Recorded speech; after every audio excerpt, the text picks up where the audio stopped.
Alright,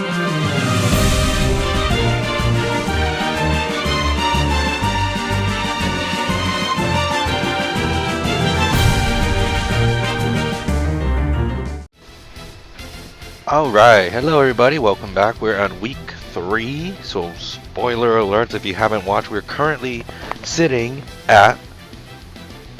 Okay, if you haven't logged off, I think I gave you enough time to log off. We're currently sitting at 2-0, that's right. We won our battle last week against Jared, and we're in another tough weather fighting team against a sun team, of course, which is our kryptonite against Micheal. If you watched the Wi-Fi battles, you know that we hate sun teams with a passion. I get it. The mascot is this Koraidon in the back here, but we suck at dealing with sun teams. So let's just go into the Poke Pace. Nice visual Poke Pace. Here's our team in a nutshell. But here's what we're predicting. Micheal has the Zard Y, Venusaur, Swampert, Great Firewater Grass Core. Gliscor, Leafeon, Duraludin, Rotom Frost, Alolan Muck, Alolan Persian, Alcremie, and Silvally Ghost. Now, I think this is the team he's running.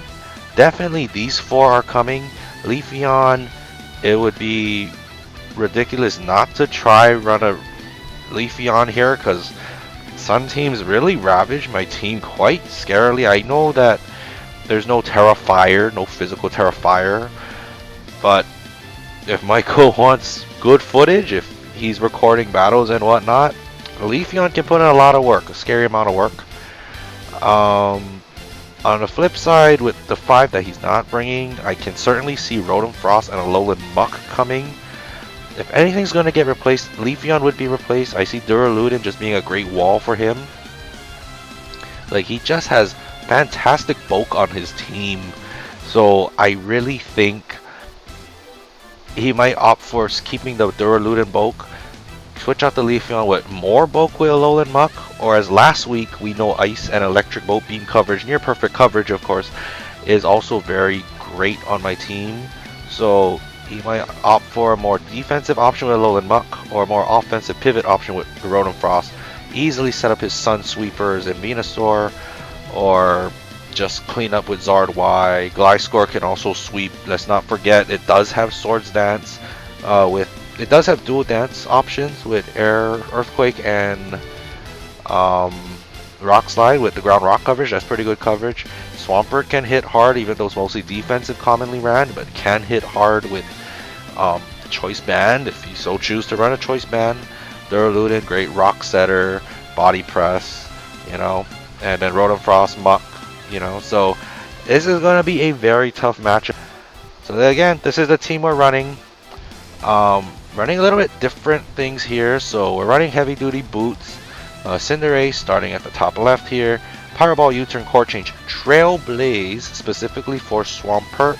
If we can knock out Swampert with a surprising Trailblaze and then use the opponent's Sun with Zard Y against him, that'll be perfect for us. That'll be perfect for Cinderace. Celesteela, okay, I'll be honest here, this is more of a send it strategy here. Celesteela, we're running offensive. If we can get Autotomize and Meteor Beam going, his team is in trouble. We can kind of run through his team because Air Slash kind of hits everything for free. Meteor Beam for Zard Y, and Flamethrower, I don't care if you're Duraludin, like, if the sun is out, you're going to get cooked by it. Flamethrower deals with Rotom. Air Slashes and Flamethrowers can deal with Muck, hopefully. Alcremie, you know, we can wall Alcremie. Persian, I don't think it's coming. Silvally Ghost, I don't think it's coming. And Alcremie, same thing, I don't think it's coming, but who would send an Alcremie against Celesteela? So, high hopes for Celesteela. Hopefully we can just point the tower at Micheal and Celesteela can do Celesteela things. We are running Manectric. Raikidi's coming back with the Shucca Berry set. Now we have Bolt Beam coverage in our own right and Thunderbolt and Hidden Power Ice, so it'll hit pretty much everything on his team except Pert. Swampert will wall. Rotom will kind of wall. I mean, we are running Flamethrower, So Flamethrower, if we can turn our opponent's sun against him, will do a lot of damage. Persian doesn't want to take it. Savali Ghost doesn't want to take it. Muck kinda is the only one that will take it outside of Swampert. Alcremie doesn't want to take it. Gliscor, HP Ice. Venusaur, Flamethrower, Leafeon, Flamethrower, Zardwire, Thunderbolt. Duraludin, Flamethrowers or HP Ice, Swampert will take it. So yeah, Manectric running Shucka will allow us to eat an EQ and fire off HP Ice to knock out Gliscor. I think classic Gen 6 strategy, maybe even Gen 4 strategies, implementing the Shucka Berry to get the revenge KO of sorts, I guess, or counterattack KO, however you want to call it. Gastrodon, bottom right here, we're running Resto, Chesto, Stealth Rock, and Scald Ice Beam coverage. Gastrodon is just here to kind of be a wall for Pert. I mean, if we can get rocks off, that's perfectly fine, but he has a lot of hazard clears. Defog here, Defog here, Defog technically in Zard. So, you know, where Gastrodon's just there to kind of just be a little distractor, ironically, even though it's a wall. Meant to be a distraction, get up rocks, fire off Scalds, Ice Beams at the right time, but it is not going to last long in this battle. Morgrum here, again, same set as last week. We're running dual screens with special defensive investment. This time around, no, we had that last time because his team is more special oriented. Because yeah, his physical attackers, Leafeon, we can reflect, we can Thunder Wave, Muck, you know, Muck will wall us. So most of his team is special attackers, so that's why Morgrum is looking on paper, looking like a much better matchup this week compared to last week. And last but not least, we have Regidrago running a very interesting set here. So hear me out and listen close. So we're running this specific spread. We're running extra bulk and not max speed. We are running max attack. So with this spread here, if we can get a D-Dance and Scout Shot off, we outspeed his whole team, including Venusaur under Sun. Habanberry, because we know that Zardwise can run Dragon Pulse, the plan is to D-Dance for free, eat a Dragon Pulse, and from there, we actually one-shot it with D-Claw.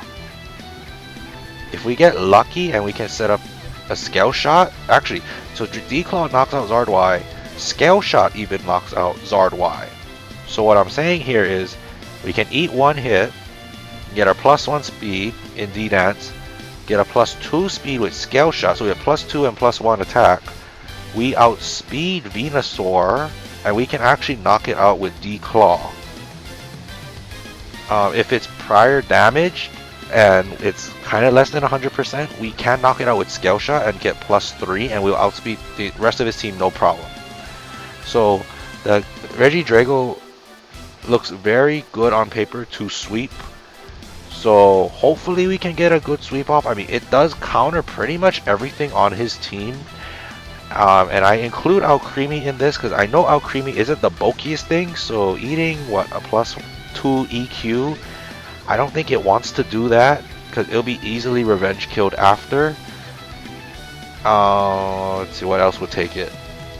Savali Ghost, no. Alolan Persian, no. Yeah, so Alcremie, if he brings Alcremie for Regidrago, if we can get up to that +3, +2, +3 speed, +2 attack before Alcremie comes in, Alcremie wouldn't want to take it. Alcremie wouldn't even be a problem. So Regidrago is a potential star in this match. Potential stars, Cinderace and Manectric, very well at using the opponent's sun against him. Celesteela, always a potential to sweep. And then these two are here for support. With that being said, that is our it is a bit rambly, it is a bit late here as I'm recording week 3's team builder. But very stressful match. One I'm not comfortable with at all. We might take a first L here, but you know, hopefully we can put up a very good fight and close the ratios pretty well. I apologize for the rambling again. Very nervous, very nervous. So yeah, wish us luck, and I'll see y'all in the battle. Bye bye.